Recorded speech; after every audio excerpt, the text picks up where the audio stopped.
Turtle WoW is a Classic Plus server which is mainly focused on the Warcraft 3 lore. That being said, its range of possibilities are endless, such as people role-playing, PvPing, and also endgame raiding, bringing lots of communities into this small private server.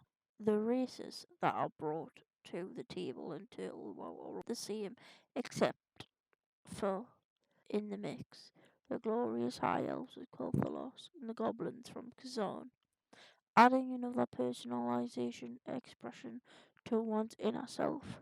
High elves were very prominent in Warcraft 3.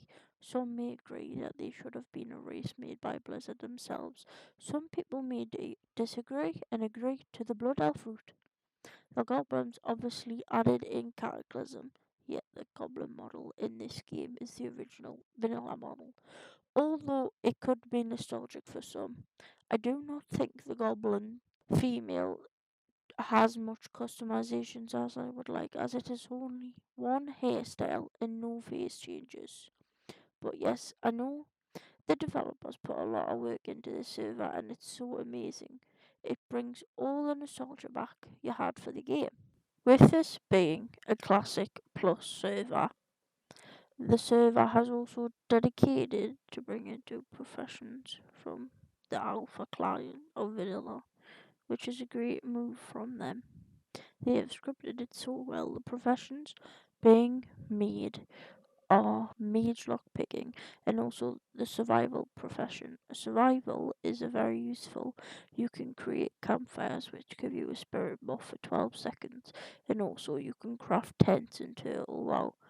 One tent will give you 200% rested XP when you sit under it. It usually caps at 1.5 levels, but is really helpful while leveling in the world. Plains running for Taurens is back in the game and is thriving as ever. Do you ever want to live your fantasy as a cow running on your hind legs? Well, you have it now. There is rumours about a new expansion in the horizon, which could be the High Elves taking back Quel'Thalas, or perhaps Mount Hyjal event. Turtle Ram team are already developing their own version of the Calendar Time, in which they will be making the Black Morass as a playable level 60 dungeon, adding custom loot and unique gear. I am pretty sure Black Morass will be more focused on Warcraft 3 lore and is not as chaotic as the Burning Crusade lore.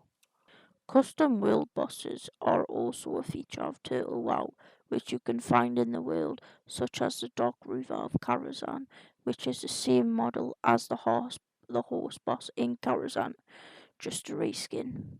He drops a very good loot and a really nice offhand for healer. Another custom world boss is Nerubian Overseer, which is a Scarab Enthylithid type boss. He also drops really good gear, some being reskins and some custom.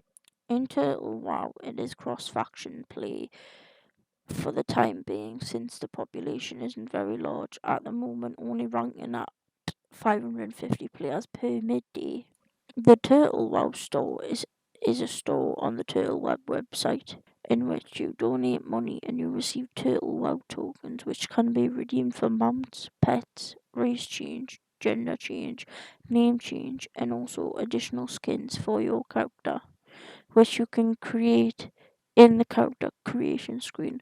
Although, if you want free Turtle WoW tokens, you can face the hardcore challenge. The hardcore challenge is where you don't get any XP from mobs. You only get them from quests. You only have one life. Once you die while your character is stuck and you can't access it. Only option is to delete your character. The skins in the store are very low friendly and are very great.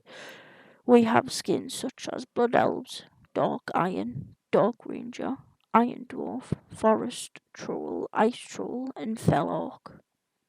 Also including a lot more, though I'll have to name off the top of my head.